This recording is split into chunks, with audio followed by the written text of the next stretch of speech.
Halo semua, selamat pagi, selamat siang, selamat sore, dan selamat malam. Perkenalkan, saya Enrico Zada, dan saya dari kelas Ular. Di sini saya ingin mempresentasikan hasil dari kerjaan saya mengerjakan ujian praktek data science. Di sini saya memprediksi harga saham Telkom. Latar belakangnya, karena pada saat masa pandemi, penggunaan internet tidak hanya di Indonesia tetapi di seluruh dunia meningkat. Di sini kita ingin tahu pengaruh banyak yang menggunakan internet saat terjadinya pandemi COVID-19 dengan harga saham salah satu provider yaitu Telkomsel. Di sini adalah data dan variabel dari data yang digunakan. Ini adalah data yang mengambil dari harga saham Telkom pada tahun 2017 sampai 2022.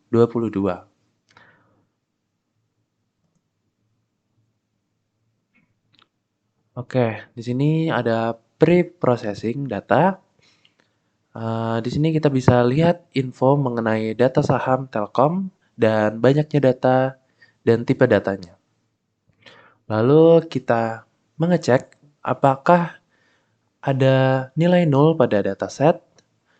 Kalau di sini teman-teman lihat di open, high, low, close, at close, dan volume, di situ ada 0,000703, berarti di sini ada yang 0. Lalu kita menghilangkan nilai 0 pada dataset tersebut. Jadi kalau teman-teman bisa lihat di sini semuanya sudah 0. Lalu di sini kita membuat data hanya berisi dengan date dan high karena kita ingin membandingkan nilai saham tertinggi pada tahun 2017 sampai 2022. Oke, di sini kita mengubah kolom date menjadi indeks atau row. Jadi di sini indeksnya sudah menjadi date dan ini nilai high-nya.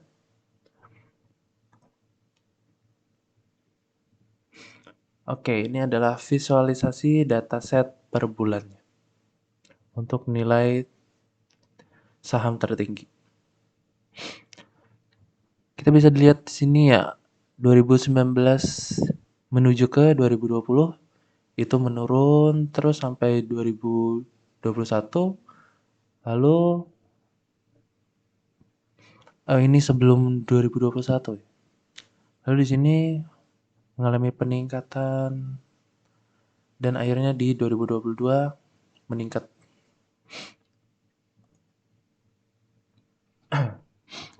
Lalu setelah itu kita uji stasioner data.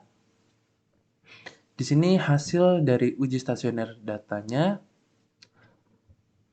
uji stasioneritas dari data saham ini diperoleh nilai dari p-value-nya, yaitu kita lihat di sini 0,392663, itu berarti lebih dari 0,05. Maka kita bisa tahu itu H0-nya ditolak dan dapat kita simpulkan kalau data tersebut memiliki keadaan yang tidak stasioner. Karena data belum stasioner, sehingga perlu dilakukan proses stasionerisasi data, yakni dengan proses differencing untuk memperoleh data yang stasioner. Oke, di sini hasil proses differencing kita bisa lihat di sini p-value-nya sudah jadi 0 ya. Setelah dilakukan proses differencing dan uji stasioneritas, data dalam kurung setelah di differencing diperoleh data setelah dilakukan differencing 1 kali telah membentuk data yang stasioner.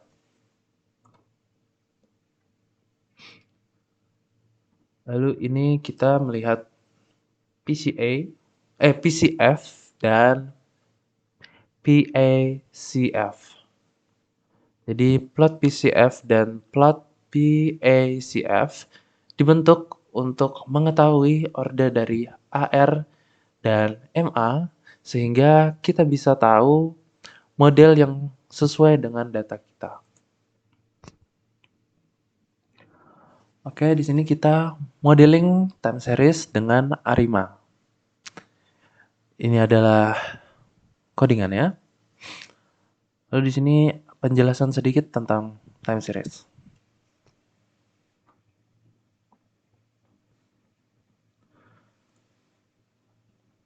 Oke, dari pemodelan tadi kita bisa melihat di sini setelah dilakukan proses dengan model ARIMA PDQ dengan orde P sama dengan 0 dan 1, orde D sama dengan 0 dan 1, dan orde Q sama dengan 0 dan 1.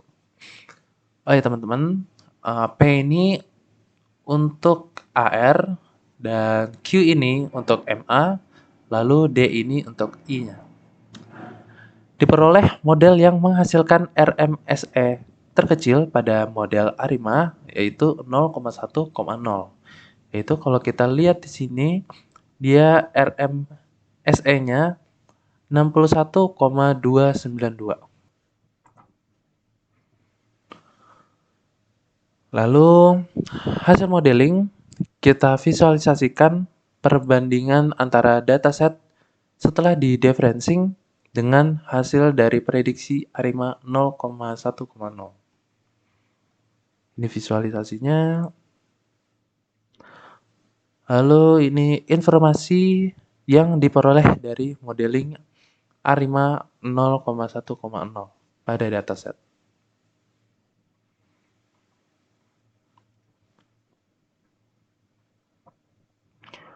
Oke, lanjut. Kesimpulan, pada visualisasi data, ternyata pada awal pandemi saham Telkom mengalami penurunan pada 2021 ke 2022 dan pada 2022 saham Telkom mengalami peningkatan. Saat dilakukan uji stasioneritas,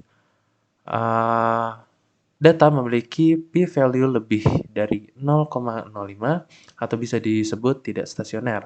Maka dilakukan differencing untuk membuat data stasioner. Dengan model time series, kita mendapat ARIMA terbaik yaitu 0,1,0. Dan pada saat membandingkan diferensial dengan hasil prediksi ARIMA, terlihat grafik tadi sangat jauh.